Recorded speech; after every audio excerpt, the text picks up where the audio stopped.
Welcome to BreitWerks. So next step in disassembly is getting the pistons out.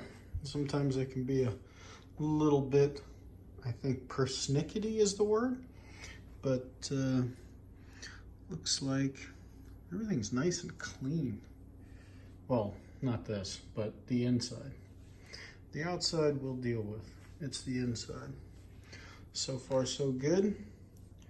So we're gonna see you in the next segment.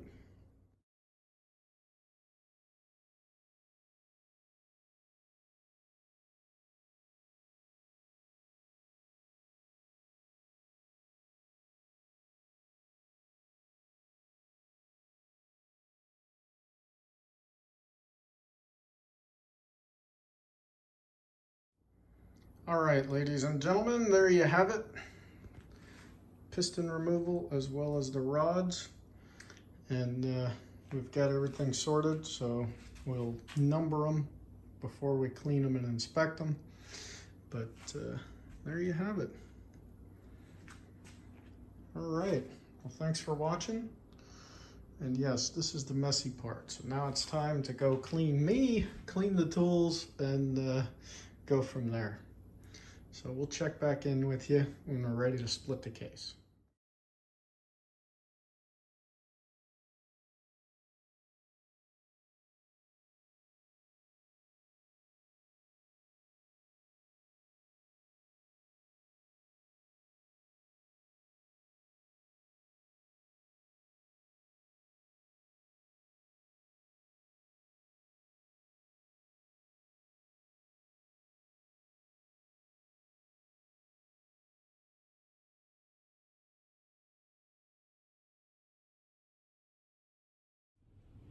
All right, folks, well, there you have it.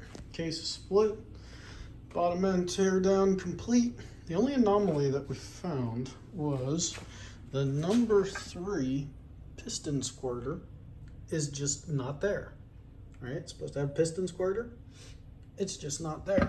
So I'm gonna be on the hunt for it, but I'm not seeing anything yet.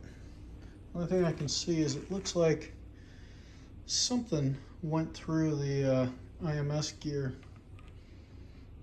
Oh, look at that. That is an original hard rubber chain guide. And apparently it never was taken out of the motor because the 4 we pulled out were perfect. So, found something. All right, well, thanks for watching. And as we keep going here, we'll keep posting updates. But yeah, Persephone is now opened up and ready to keep on rocking. All right, thanks for watching. Check us out at BreitWerks.com.